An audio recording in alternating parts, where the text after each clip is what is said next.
President, thank you for honoring our grandpas and grandmas.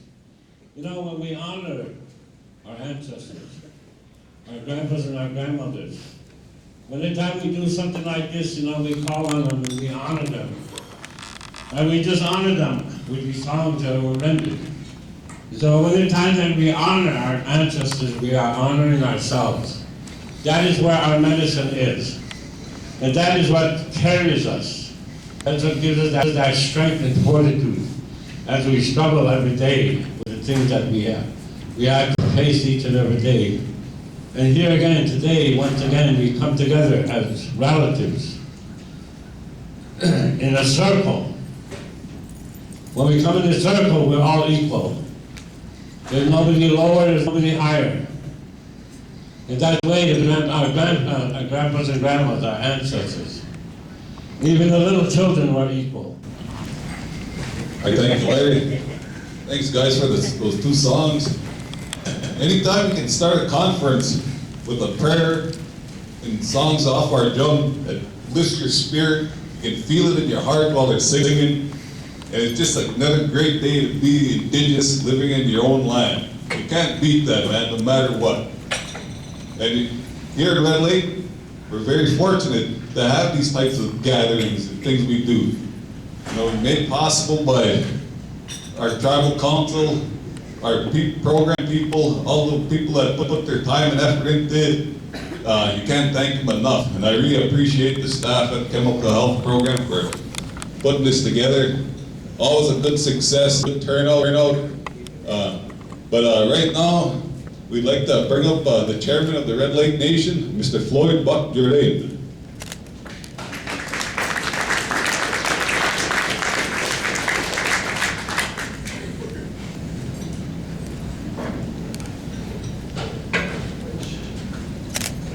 Oh, I thought he was going to go longer than that. I was writing my speech. Well, I got a half hour, I guess, to talk, so this will take 3 minutes. Well, bonjour, everybody. My name is Buck-Jourdain. I'm the tribal chairman here. I've been the chairman since 2004. And I just want to give a little background about myself. Band member here. I'm a Bear Clan. I grew up in the community of Little Rock. I was educated here. I graduated in 1984 from the Red Lake High School. And I went to treatment at the Mushkawassin Thunderbird Treatment Center. As a youth here on the reservation, I had experienced the same thing that most of our youth go through, experimenting with alcohol, drugs, and seen a lot of things. You know, my role models were people who were going by 100 miles an hour being chased by the cops, and that's kind of the way my life was headed in that direction. And I'd been to dozens of funerals by the time I was an adult, and most of those were my friends who died from suicide, car crashes, murder, and a lot of horrible things. Seen some pretty terrible things in my young life.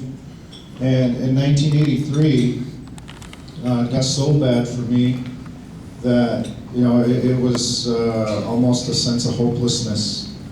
And I said, I gotta get off this res. I gotta do something. I'm never going to accomplish anything that I want to do, any of the dreams that I have. I'm just gonna live here and die here at a young age. There's about 17 of us young guys who grew up together in West End. There's 4 of us left of all of my friends that I grew up with as a young boy. The rest of them are gone now.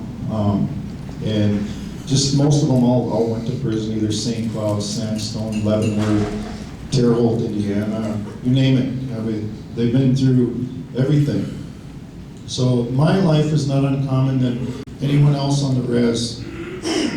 When I went to treatment at MASH, they drug me kicking and screaming over to the Thunderbird House in Duluth. I went there.